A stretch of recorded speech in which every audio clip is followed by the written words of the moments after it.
Ayan po, magandang gabi po sa bawat isa. I invite everyone to stand up. Handa na po ba nating papurihan ng Panginoon ngayong gabi? Amen. Ayan, amen. Lord, we thank you for this wonderful night that you've given to us, Panginoon, in spite of the busy schedule, Lord, or the unpredictable weather, Panginoon. We thank you that you brought us here, Lord. And Lord, we lay everything down at your feet. Yung burdens namin, worries, fears, doubts, Lord. We surrender everything at your feet, Lord, and we're letting them all go, Lord. And Lord, right now, would you please give us, Lord, the energy. Lord, we also pray for freedom, Lord, and we thank you that we have that right now, Panginoon, so we can freely praise you, we can freely worship you, and we can freely shout of your goodness and dance for you, Lord. We thank you for your goodness. Let's clap our hands for the Lord. Hallelujah! You are so good, Panginoon.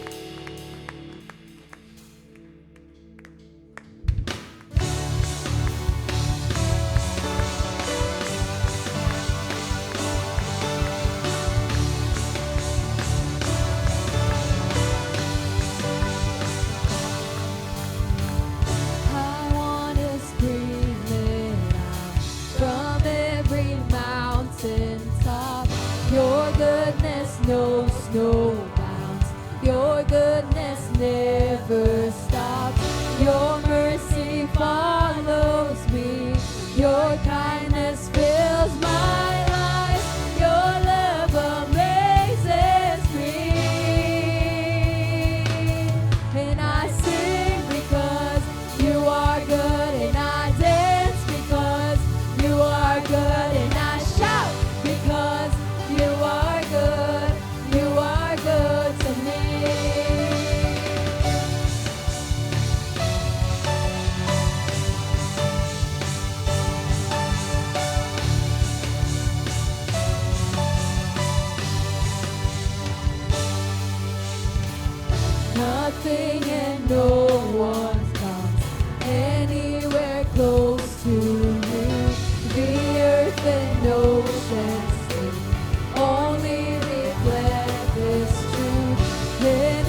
It's an open heaven you're releasing, and we will never be denied.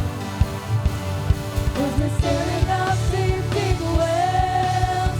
We're stirring up deep, deep waters. We're gonna dance in the river. Dance in the river. 'Cause we're stirring up deep, deep wells. We're stirring up deep, deep waters. We're gonna jump in the river. Jump in the river. Deep cries out to you. Deep cries out to you. We cry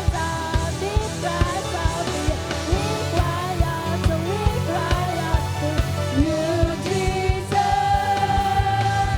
Deep cries out to you. Deep cries out to you. We cry out to you, Jesus. We're going into deeper waters, calling out to you. We're walking into deeper waters, going after you. We're falling into deeper waters, calling out to you. We're walking into deeper waters, going after you. Deep cries out to you. Deep cries out to you. We cry out to you, Jesus. Deep cries out to you. Deep cries out to you. We cry out to you,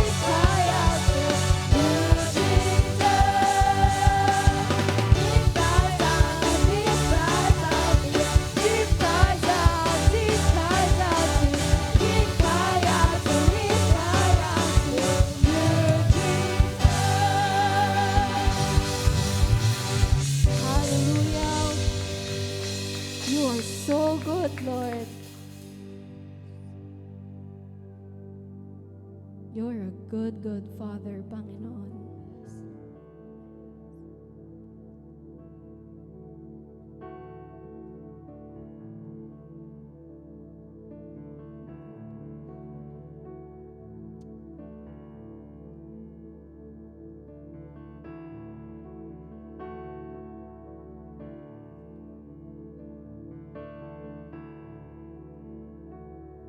Oh, I've heard 1,000 stories of what they think you're like, but I've heard the tender whisper of love in the dead of night, and you tell me that you're pleased and that I'm never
It's who you are, and I'm loved by you. It's who I am. It's who I am.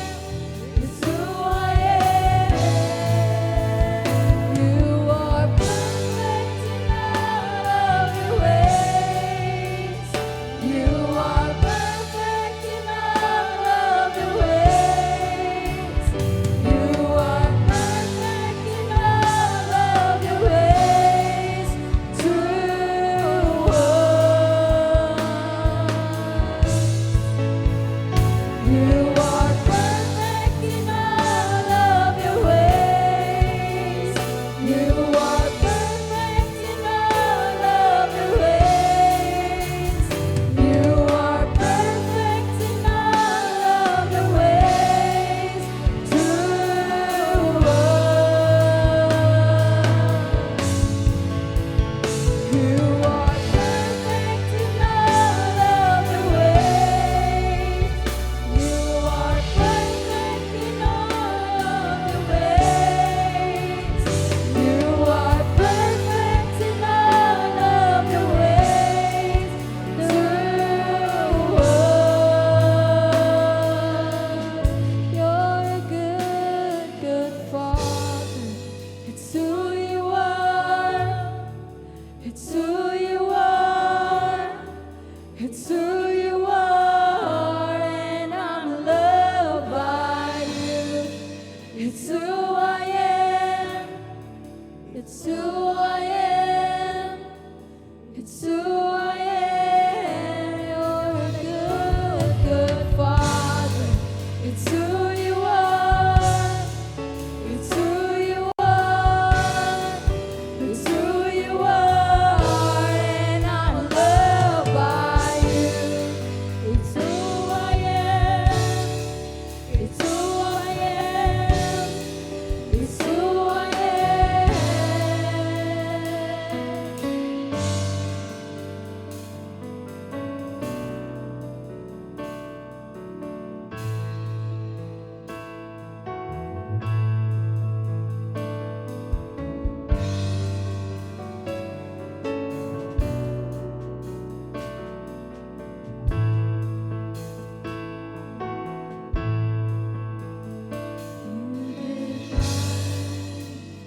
You are love. You bring light to the darkness. You give hope. You restore every heart that is broken. Great are you, Lord. You give life. You are love. You bring light to the darkness. You give hope. You restore every heart that is broken. Great are you, Lord. It's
thank you for your love, Lord. For this vast display of love that you have for us, Panginoon. And Lord, we thank you for your goodness and your faithfulness in our lives, Lord.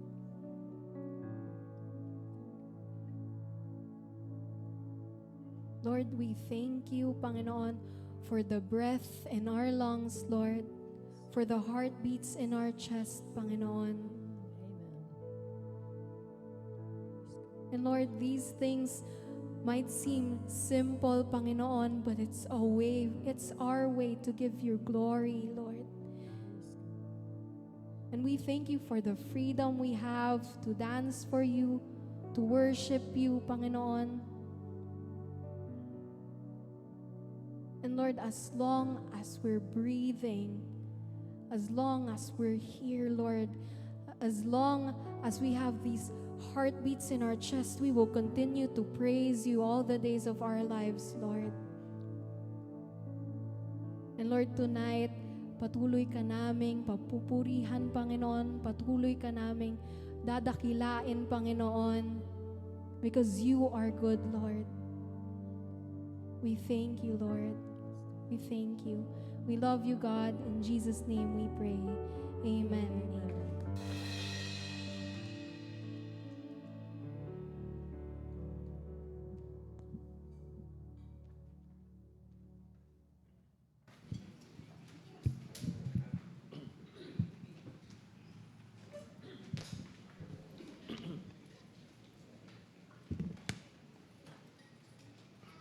Amen. So good evening po mga kapatid. And welcome po sa CCOF. Okay? And tonight po, andito na po tayo sa iilan na lang no, na messages po natin on our series Origin. No? Dahil po natin natutunan tungkol po sa atin pong relationship with God through the book of Genesis. No? At nandito po tayo sa dulo kung saan tinatalakay po natin yung panahon kung saan si Joseph yung parang namumuno sa pamilya nila, no? And kahit po si Joseph yung leader, no, andito po tayo sa mga huling panahon kung saan nabubuhay si Jacob, yung kanyang ama, no? Nung nandun po sila sa Egypt, no? Alam po natin, 'di ba, na nagkaroon po ng famine, napilitan po yung family ng Israel na pumunta sa Egypt, no? And natapos na po 'yon, and by this time, no, komportable na po silang naninirahan within Egypt, no? So for a number of years at habang papalapit na po yung namamatay si Jacob, no, pinaalam niya po kay Joseph na pag namatay ako, gusto ko ilibing niyo ako sa Canaan or sa Promised Land, no. Napag-usapan din po natin last week na inampon po ni Jacob yung kanyang dalawang apo bilang kanyang mga anak, no. At importante po yun pagdating sa mana or sa inheritance. Mamaya babalikan natin kung ano yung significance nito. Okay? And bukod po doon, binigyan din ni Jacob si Joseph ng extra na lupain. No? Yung Shechem na pinag-usapan po natin last time. No? Ito pong pag-uusapan po natin tonight, no? Pagpapatuloy po ito ng mga huling hiling or yung mga last will ni Jacob. No? And siguro isipin po natin, ano naman ang kinalaman nito sa akin bilang isang mananampalataya ngayon, di ba? Ano naman yung relevance nito sa akin, no? But actually, we can really still learn a lot about our own walk with God, no? Even our own faith as we read these final chapters. Okay? And so bago po tayo dumako sa atin po pag-aaral ngayong gabi, tayo po'y manalangin. Okay? Lord, we just want to thank you for this evening. Thank you, Lord, for this rest that we have to be here in our midweek service, to be in your presence. Continue to fill our hearts, continue to fill our minds with your peace, with your love, and with your presence, Panginoon. Buksan niyo ang aming mga puso't isipan sa araling matututunan po namin ngayong gabi. And I pray, Lord, na naway magpalakas ito ng pananampalataya ng bawat isa. We thank you, Lord. In Jesus' name we pray. Amen. Palapakan po natin ang Panginoon. Amen. So ngayong gabi, ang title po ng pag-aaralan po natin is Last Words. Okay? Last Words. No? Buksan niyo po yung Bible po natin sa Genesis chapter 49. No? Ito pong chapter na to, it contains Jacob's final blessings para po sa kanyang lahat ng mga anak, no? At yung mga salita niyang iiwan sa kanila, kahit po patungkol ito sa kanyang mga anak, meron po itong implication sa bansang Israel as a whole, no? So kumbaga, yung words na ibibigay niya, oo, ibinigay yon sa isang anak, pero mag-e-extend yung epekto nito hanggang sa mga descendants sila kapag isa na silang malaking bansa. Okay? At dito po, makikita po natin yung preview ng inheritance ng bawat tribe, no? Kasama na po ng mga special characteristics ng bawat tribe na ito. Okay? So meron po siguro mga anak ni Jacob na mas pagtutuuan na natin ng pansin, no? At meron din po na medyo dadaanan lang natin. Okay? But the most important part of this chapter, no, ay yung pasa ng pagiging hari, no, to the tribe of Judah, no. So ito pong tribe of Judah, napaka-importante po nito sa plano ng Diyos para iligtas ang sangkatauhan mula sa kasalanan, no. At isa pa pong gusto ko pong makatch ng bawat isa, kung totoo itong mga sasabihin ni Jacob na isinulat sa Genesis, kung nagkatotoo ito, no, all throughout the Bible, from their time in the Exodus, the time in the wilderness, no, to the promised land, and up to yung time ni Christ, kung totoo po ang lahat ng sinabi ni Jacob, then it shows the credibility of the Bible as the Word of God. Amen? Kumbaga, kung nagkatotoo ang sinabi ni Jacob, ibig sabihin, totoo ang Bible. Okay? At ang Diyos ang talagang nagbigay ng kanyang salita sa mga nagsulat at nagsalita dito sa salita ng Panginoon. Meron po akong 3 point, no, na paano po ba tayo ini-encourage ng mga huling salita ni Jacob sa kanyang buhay? How does Jacob's last words encourage us sa atin pong sariling pananampalataya? Na pag binasa po natin yung last words ni Jacob, dapat ma-encourage tayo to continue to believe that God saves. Magpatuloy po tayong maniwala na ang Diyos ang nagliligtas sa atin. Kasi yun po ang pananampalataya ni Jacob habang binibigay niya yung blessing na ito sa kanyang mga anak. Okay? So basahin po natin yung Genesis 49 verse 1 to 2. Sabi po dito, "Then Jacob called together all his sons and said, 'Gather around me, and I will tell you what will happen to each of you in the days to come.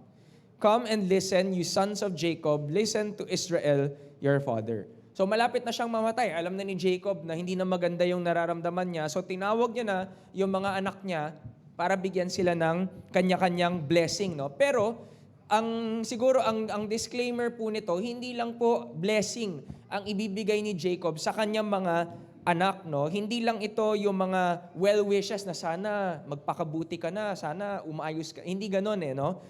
Hindi lang ito statement of faith, no, na naniniwala ako na lalago ka pag one spot namatay na ako, ganyan. So hindi lang po siya well wishes, hindi siya statements of faith, but rather meron pong prophecies, no, na babanggitin si Jacob para sa kanyang mga anak. At pag sinabi po nating prophecies, no, these are statements that will pertain to the future. Patungkol po ito sa kinabukasan nung anak na yon or yung tribo na manggagaling doon sa anak na yon. Okay?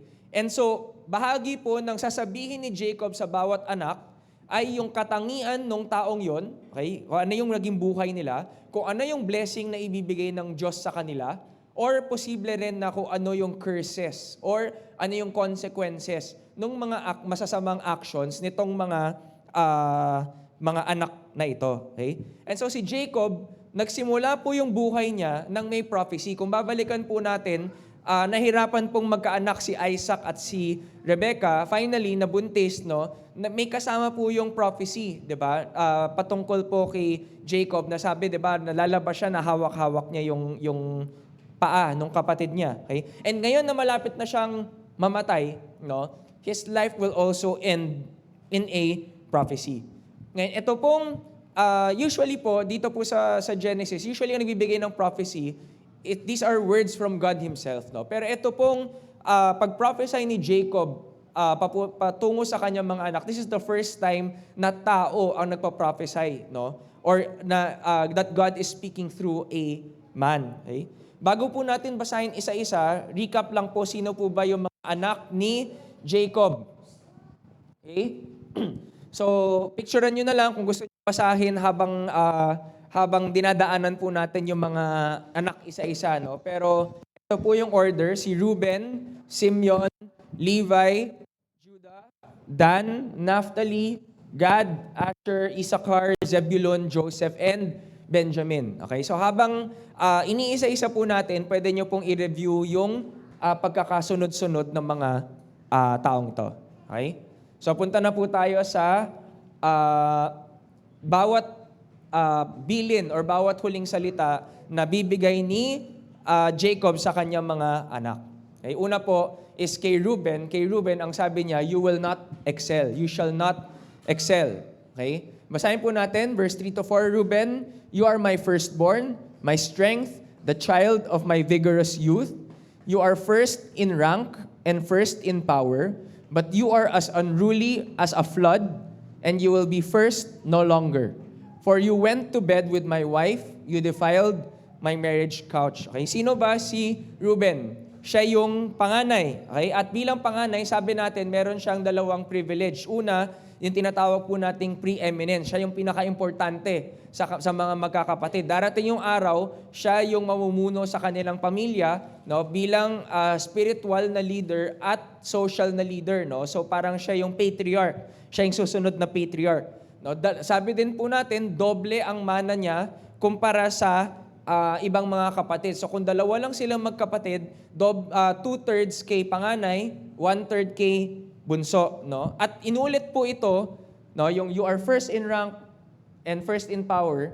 Inulit po ito para i-highlight yung downfall ng taong ito. 'Di ba? Ang sabi sa pangalawa, you will be first no longer. Bakit? Ano po ba yung naging crime ni Reuben, 'di ba? Kung babalikan po natin yung 1 Corinthians 5 verse 1, sabi dito, the oldest son of Israel was Reuben, but since he dishonored his father by sleeping with one of his father's concubines, his birthright was given to the sons of his brother Joseph. For this reason, Reuben is not listed in genealogical records as the firstborn son. No, so kumbaga na-disqualify siya doon sa kanyang pagiging leader or pinaka-importante sa kanilang pamilya. No? Ano ba yung kasalanan niya, 'di ba? Biro mo, nanay ng mga kapatid niya. 'Di ba? Yun ang kinasama niya. Okay? So what he was guilty of is sexual sin. It's lust, it's immorality. At dahil dito sa sexual sin niya, nawala yung kanyang inheritance. Okay? At sabi dito, yung double portion ng inheritance napunta kay Joseph kasi sabi natin inampon ni Jacob yung kanyang dalawang anak. Okay? Ngayon, titingnan po natin, nagkatotoo ba yung prophecy ni Jacob, no? Over history, the tribe of Reuben demonstrated failed leadership. Wala kang makikita sa Bible na nag-excel yung pamilya ni Reuben. At kung titingnan po natin sa Judges 5 verse 15 to 16, ang sabi po dito, the princes of Issachar were with Deborah and Barak. They followed Barak, rushing into the valley, but in the tribe of Reuben, there was great indecision. Talon tayo sa dulo, yes, in the tribe of Reuben, there was great indecision. So pinapakita po nito na parang hindi sila naging maganda na tribe later on. No? In fact, wala pong prophet, wala pong judge, or wala pong king na nanggaling sa tribe ni Reuben. Okay? And so, Reuben is an example of someone who is first that can become last. Hindi porket by default ay ikaw ang mataas o ikaw ang marunong or ikaw ang mayaman or ikaw ang magaling, automatically aasenso ka sa buhay. You can still become last, no? And if anything, para po sa atin mga kapatid, si Reuben po ay isang warning na kailangan po maging maingat po tayo pagdating sa sexual sin. Bakit? Kasi dito po makikita natin na ang naging downfall niya was his sexual sin.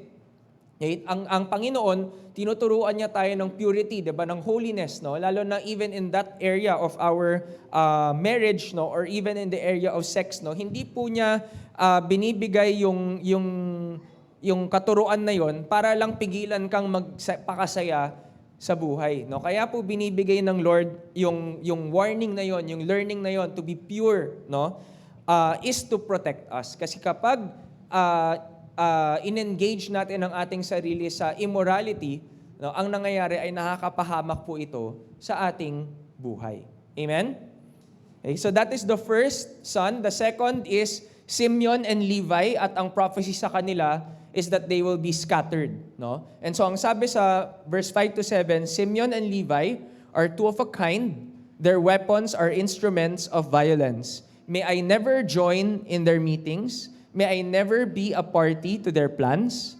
For in their anger, they murdered men, and they crippled oxen just for sport. A curse on their anger, for it is fierce. A curse on their wrath, for it is cruel.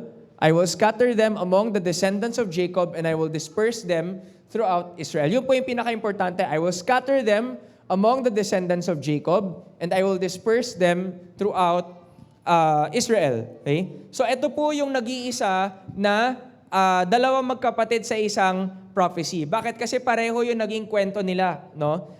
Habang binabasa po natin yung Genesis. Ano ba yung nangyari, 'di ba? Kung babalikan natin na rape yung kapatid nila, at sa galit nila, si Simeon at si Levi yung nag-lead, no, na i-massacre yung kabuuan ng town na yon. Hindi lang yung taong ng rape sa kanilang kapatid, no? And so what they are guilty of is the sin of anger or wrath. At ano po kung ang anger at wrath ay yung nilalaman ng puso, no, ano ang resulting actions nito? It leads to murder. Okay? It leads to murder.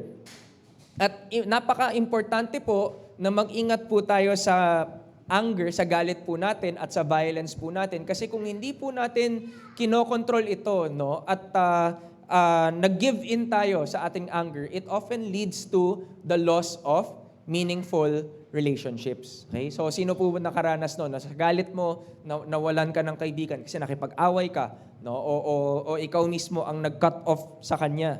Okay? At that time, ano po ang naging reaction ni Jacob sa ginawa ng kanyang mga anak? Na-horrify siya, no? Kumbaga, na-terror siya, na, oh no, ano bang ginawa nyo? No? Malaking kasalanan yan. No? And ngayon, no, kung titingnan natin, kahit sa kanyang kamatayan, inaalis niya yung sarili niya sa kanila. Dinessociate niya yung sarili niya sa kanila. Sabi niya, may I never join in their meetings, may I never be a party to their plans. Okay? Pero hindi lang po ito yung sentimiento ni Jacob, ito rin yung prophecy ng Diyos or oracle ng Diyos para sa kanila, na kinokondena ng Panginoon yung kanilang cruelty, no, at magkakaroon ng consequence yung ginawa nila later on. No. Ang result ng actions nila, makakalat sila all throughout Israel. So paano po nangyari yon? No? Si Simeon, kung titingnan po natin yung Bible, no, meron lang siyang mention nung papasok na yung Israel sa Promised Land, no? So, and in terms of numbers, yung tribe of Simeon, sila yung pinaka-konti, no, na tribo, at noong pumasok na sila sa Israel, yung teritoryo nila nasa loob ng teritoryo ni Judah kasi konti lang sila. Okay? And dati sila yung pangatlo sa pinakamalaking tribo. No, kasi nung number, sa Book of Numbers, 'di ba, nasa wilderness sila, meron dalawang census 'yon. Kumbaga binilang nila kung ilang tao. Nung pumasok sila sa wilderness, sila yung pangatlo sa pinakamalaking tribe. Pero nung natapos na yung wilderness season, sila yung pinakamaliit na tribe. Bakit? Dahil sa kasalanan. Okay?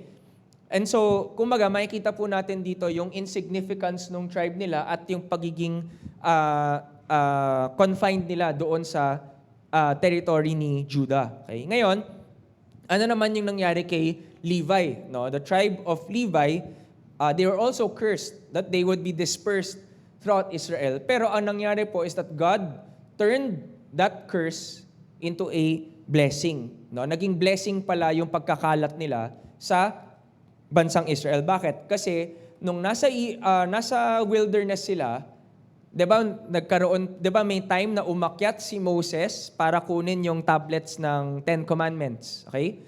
Ngayon, habang naiinip yung mga Israelites, ang sabi nila, gumawa na lang tayo ng sarili nating Diyos. So tinunaw nila yung lahat ng ginto, gumawa sila ng golden calf. At sinamba po nila yung idol nila na golden calf. So ang tawag po doon is rebellion. Okay? At nung bumalik si Moses sa baba, nagulat siya na kung anong ginagawa ng Israelites. And so, nagtawag siya. No? Sino yung magiging tapat sa Panginoon sa pagkakataong ito? No? At mababasa po natin yon sa Exodus 32.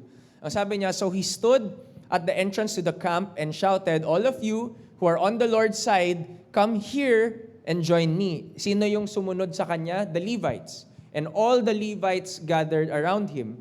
Moses told them, this is what the Lord, the God of Israel says, each of you take your swords and go back and forth from one end of the camp to the other, kill everyone, even your brothers, friends, and neighbors. The Levites obeyed Moses' command, and about 3,000 people died that day. So, yung tribe of Levites, yung nanatiling tapat at hindi sumamba doon sa golden calf. And so, dahil sa kanilang katapatan, na-redeem yung curse sa kanila, no? At ang naging role ng Levites, no, in Israel, sila yung parang naging overseers or teachers of the law.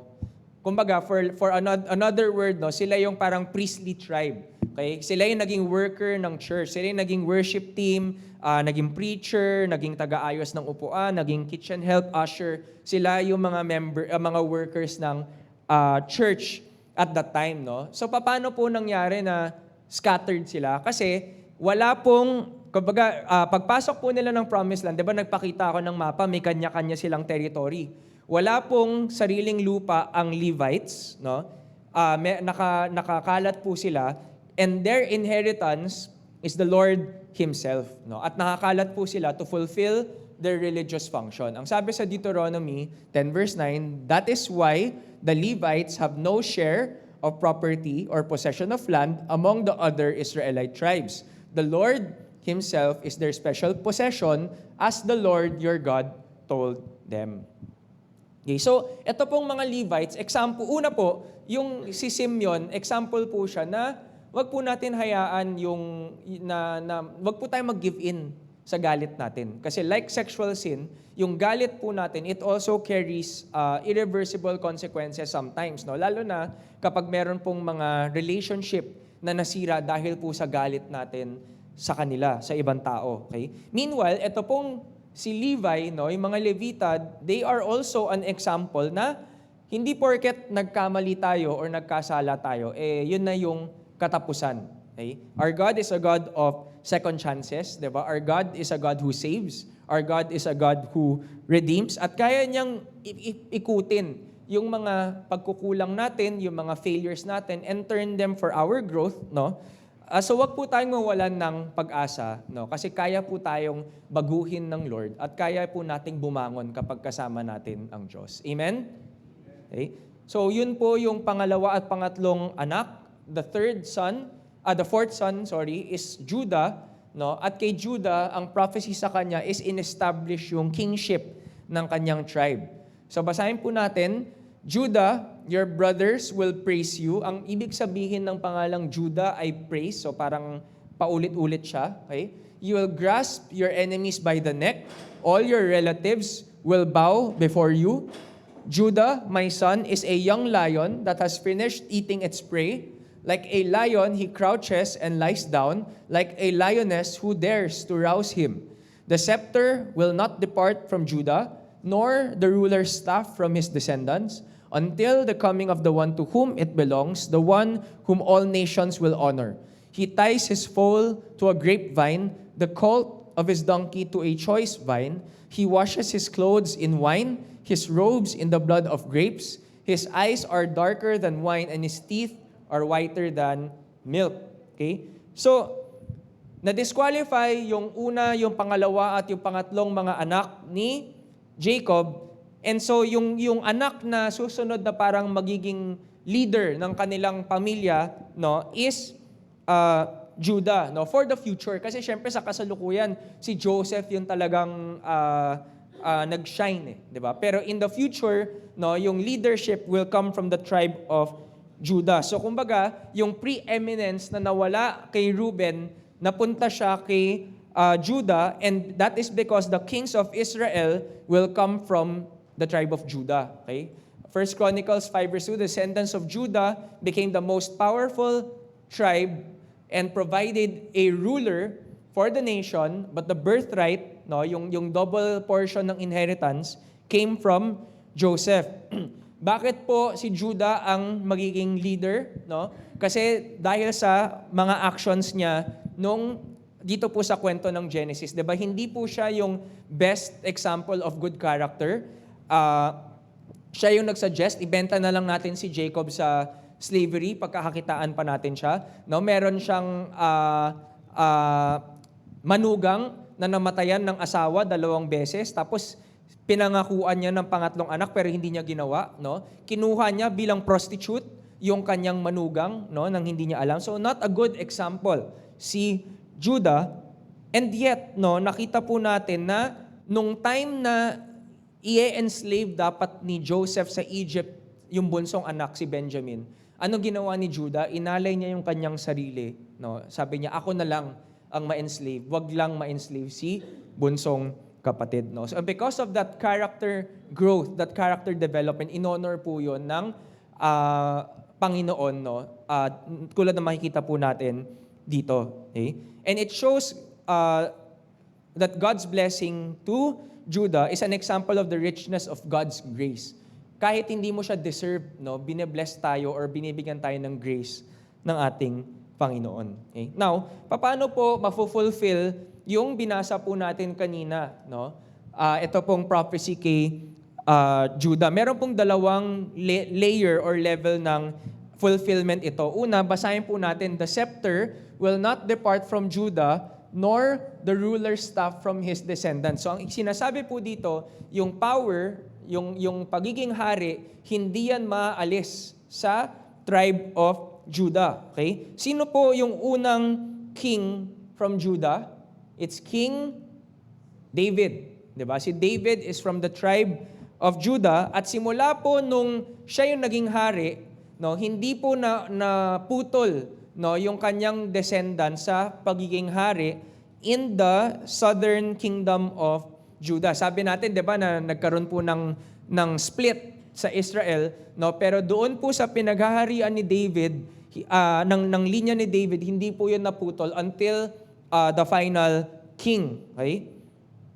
And sabi din po, no, under his leadership, ang tawag po sa Israel, no, or specifically sa tribe of Judah, sila daw po yung lion that conquers Israel's enemies, no? So kung babasahin po natin yung Numbers 24 verse 9, ang sabi dito, like a lion, Israel crouches and lies down like a lioness who dares to rouse her. Blessed is everyone, ito ba yun? Tama. Blessed is everyone who blesses you, O Israel, and cursed is everyone who curses you. So tinatawag po silang lion, no? At ang lion po, ang symbolism po niya is power, fierceness, majesty. 'Di ba ang tawag sa lion, king of the beasts or king of the jungle, no? So pinapakita po noon yung power nila, yung greatness nila, okay? And that is embodied by Judah, no?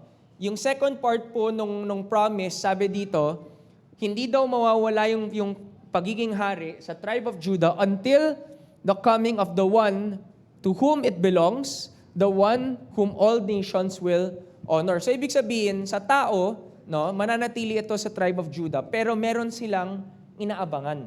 At yung inaabangan nila na yon, of course, is the Messiah, the Savior, no, na manggagaling din siya from the tribe of Judah. Okay? Ngayon, kung meron pong genealogy si Jesus, both in Matthew and in Luke, isa doon ay kay Joseph, isa doon ay kay Mary. Kung susuriin po natin yon, lahat po, pareho po silang babalik kay Judah. So, fulfill po nito yung prophecy. Kaya po, ang tawag po kay Jesus, Jesus is also the Lion of Judah. So, basahin po natin yung Revelation 5, verse 5, "But one of the 24 elders said to me, Stop weeping. Look, the Lion of the tribe of Judah, the heir to David's throne, has won the victory.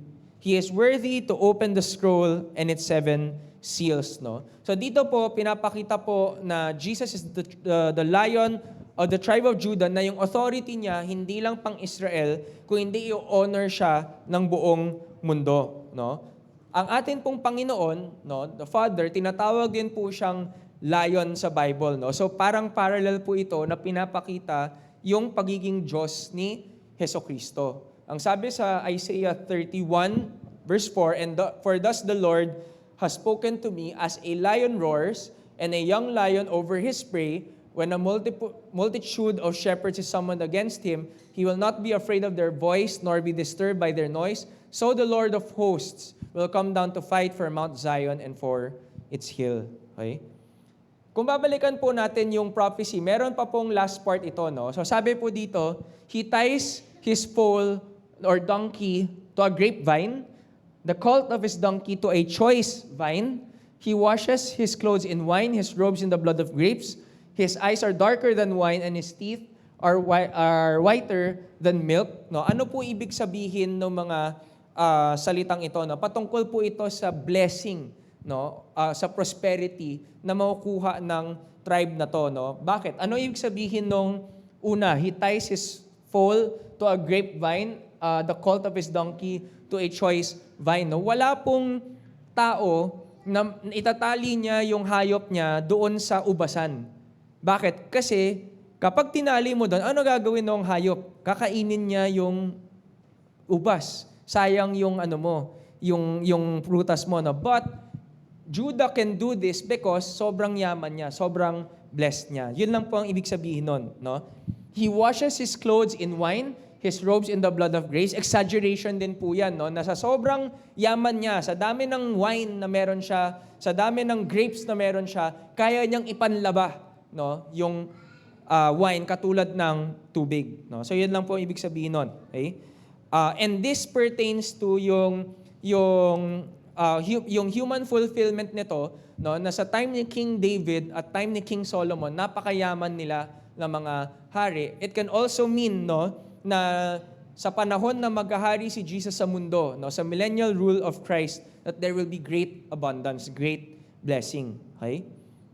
And so through the king and the tribe of Judah, there will be great blessing for the world. Okay? Alam ko po medyo nosebleed po yung mga pinag-uusapan natin, no? Or medyo parang mahirap hanapin yung relevance sa ating pang-araw-araw na pananampalataya. No? For most of it, no, hindi ko po ine-expect na i-memorize natin yung mga naririnig po natin ngayon. Pero mahalaga po na marinig natin, di ba? Or magkaroon po tayo ng at least basic na understanding dito sa mga pinag-uusapan natin. No? But what does this mean to us sa ating pananampalataya ngayon? No? Dito po, nilay down ng Panginoon yung blueprint, no? Or yung plano niya kung paano niya ipapadala yung Messiah, yung tagapagligtas sa ating mundo. No? Hindi pa man ito nagkakatotoo at this time. No? Alam natin that thousands of years later, magkakatotoo ito sa pagdating ni Jesus Christ. Amen? And so, kahit po sa panahon po natin ngayon, let us continue to believe that God saves. Ginawa niya na eh. Di ba? Pinadala niya na yung tagapagligtas natin. Niligtas niya na tayo, past tense, mula sa ating mga kasalanan. Pero pwede pa tayong magpatuloy naman ng palataya na inililigtas tayo ng Panginoon ngayon mula sa ating kasalanan, sa ating mga kapahamakan, at maging sa kamatayan. Amen? And so, ipagkatiwala din natin yung mga taong mahal natin sa buhay kay Jesus. Na in the same way, iniligtas tayo ng Panginoon, siya din ang magliligtas sa mga taong hindi pa nakakilala sa Kanya. Amen? So, yan po yung una. No? Pangalawa po is that we can continue. Teka lang ha. Yan, we can continue to believe that God blesses. Okay? So dito po sa part ng chapter na ito, no, dadaanan po natin yung blessing para sa mga natitirang mga anak niya, no. Ano po yung order ng ng pag-bless niya, more or less, hindi ayon sa edad ng mga anak, kung hindi yung magulang, yung nanay ng mga anak. So uunahin niya muna yung kay Leah, pagkatapos yung sa mga concubine, medyo halo-halo sila, no? Posibleng by age din, di natin alam, no? Baka nauna kasi sila, posible, no? Pero pagdating sa dulo, ihuhuli niya si Joseph at si Benjamin na anak ni Rachel. Okay? So una po is Zebulun. So ang prophecy kay Zebulun is he will be a haven for ships, no? Zebulun will settle by the seashore and will be a harbor for ships, and his borders will extend to Sidon. Okay? Kung titingnan daw natin sa map, no, nasa pagitan yung territory niya nung dagat at nung Sea of Galilee, no, na parang lake sa loob ng Israel. Okay? Deuteronomy 33:19, they summoned the people to the mountain to offer proper sacrifices there. They benefit from the riches of the sea and the hidden treasures in the sand. Okay, patungkol din ito sa tribe na to. Okay, next is Issachar, which is a strong donkey. No? Issachar is a sturdy donkey resting between two saddle packs. When he sees how good the countryside is and how pleasant the land, he will bend his shoulder to the load and submit himself to hard labor. Okay? Isa po ito sa pinakamalaking tribe ng Israel. At sabi, nung papalabas na sila ng wilderness, Issachar is the third biggest tribe. No?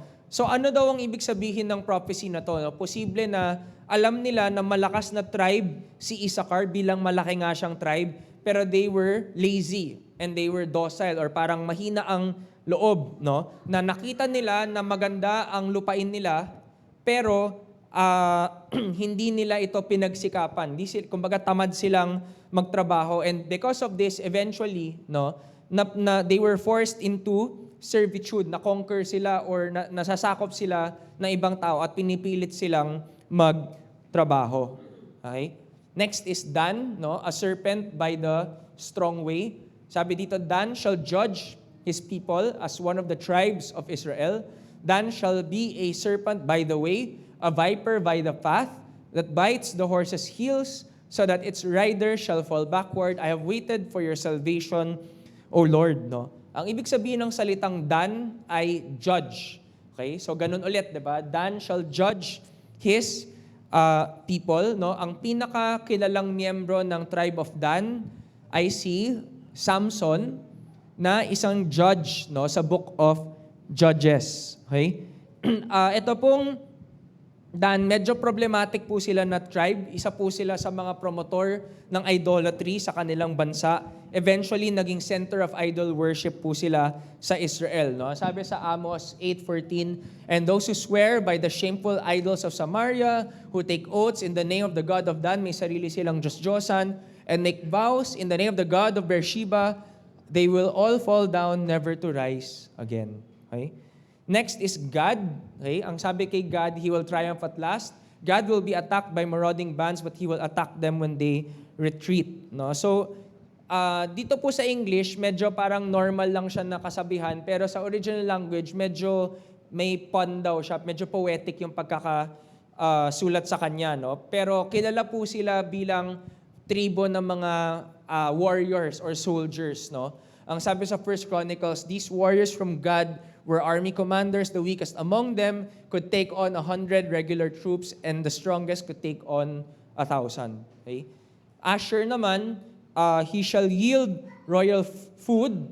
No? Asher will dine on rich foods and produce food fit for kings. No? Si Moses, nung binebless niya rin yung mga tribes, at yun din ang sinabi niya, Moses said this about the tribe of Asher, may Asher be blessed above other sons, may he be esteemed by his brothers, may he bathe his feet in olive oil. So ang sabi daw po, maganda daw yung lupa nila na hindi lang necessities ang napro-provide, kung hindi pati luxuries. Okay? Next is Naphtali. No? Ang sabi, he gives good words. No? Naphtali is a deer let loose. He uses beautiful words. No? Paano po ito na-fulfill? No? A good part of Jesus' ministry took place in the region of Naphtali. No? So matagal daw po nag-preach at nag-share si Jesus sa lugar na tinitirhan ng tribong ito. Ang sabi sa Matthew 4, when Jesus heard that John had been arrested, he left Judea and returned to Galilee.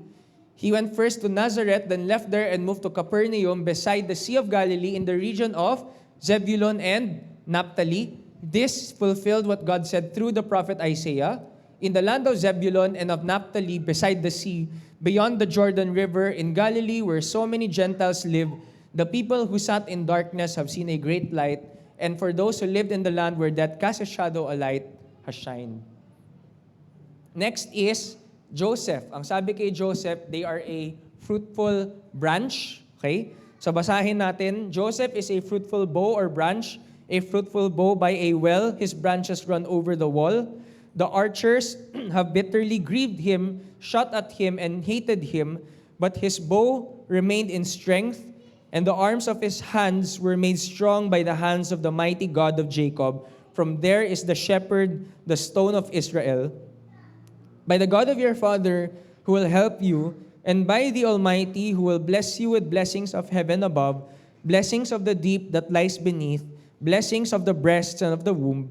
The blessings of your father have excelled the blessings of my ancestors, up to the utmost bound of the everlasting hills.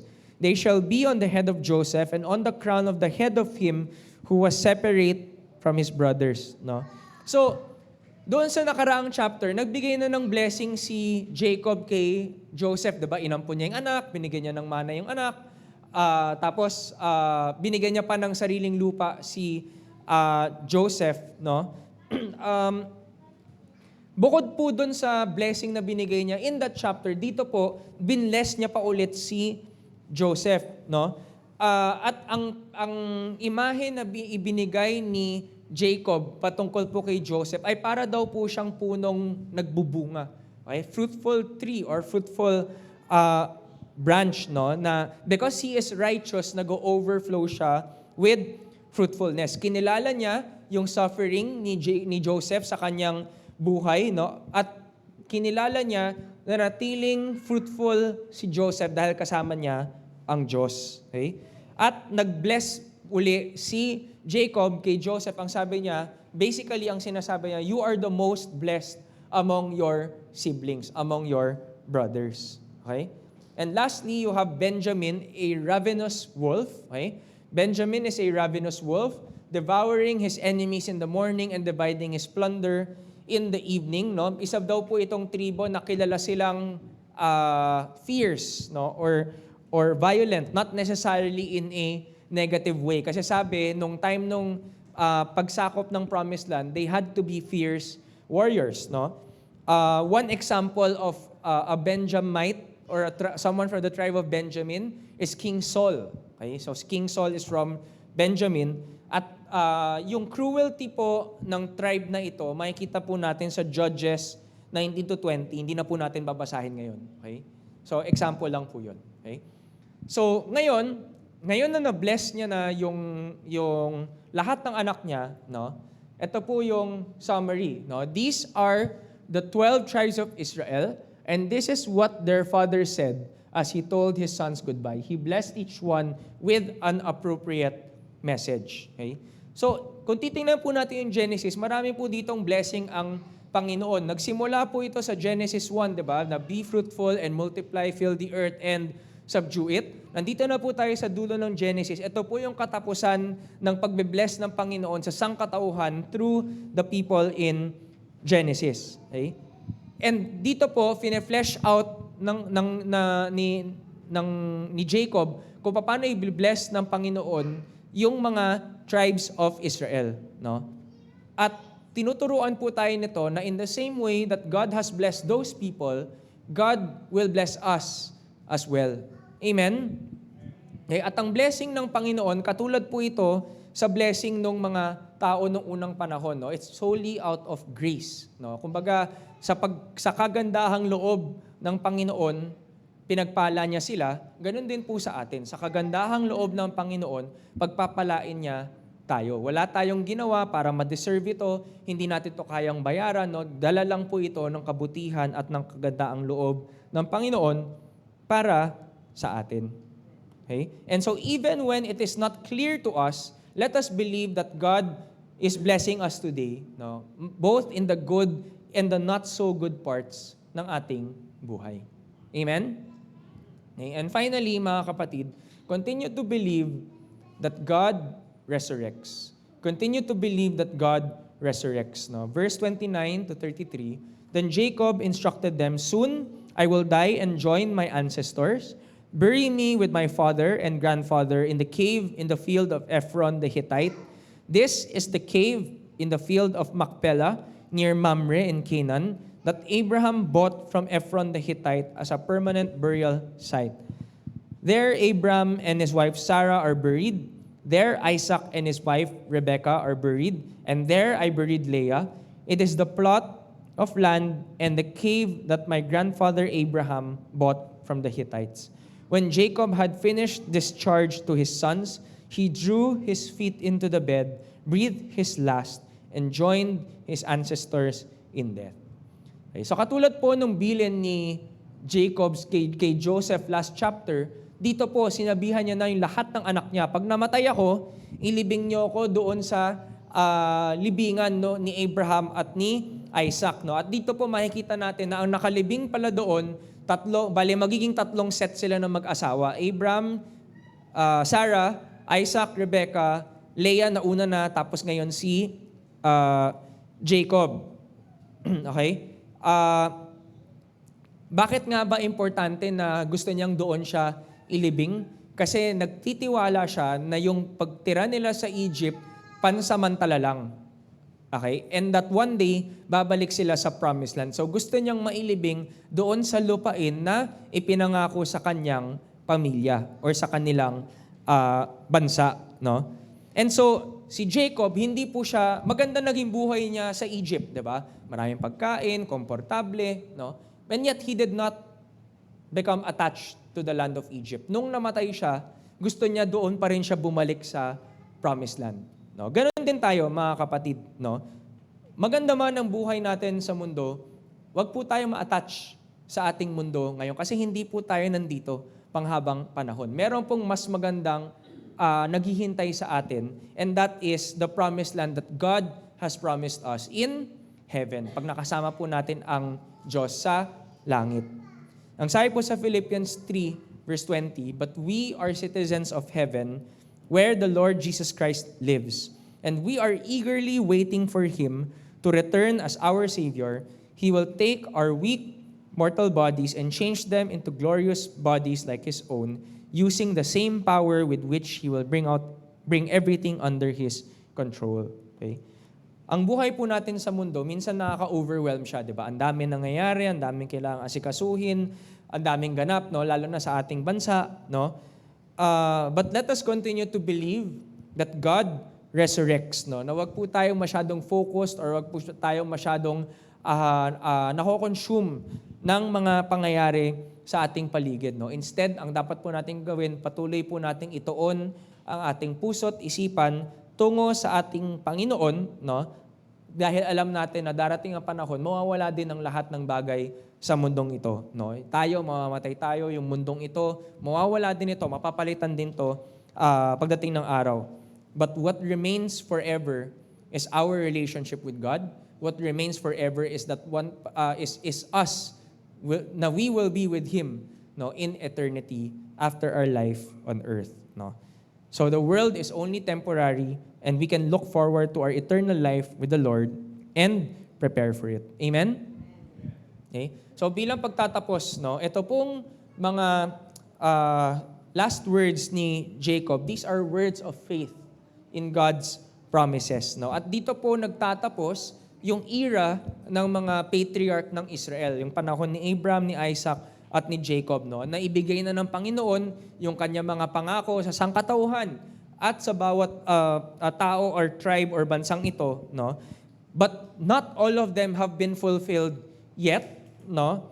Most especially at that point, yung pagdating ng tagapagligtas. Okay? So isipin nyo, natapos yung book of Genesis, maraming pangako nang walang katuparan, no. And yet, una, kailangan po natin ma-realize, God is laying down the groundwork. Naglalatag pa lang siya ng foundation para tuparin ang kanyang mga plano.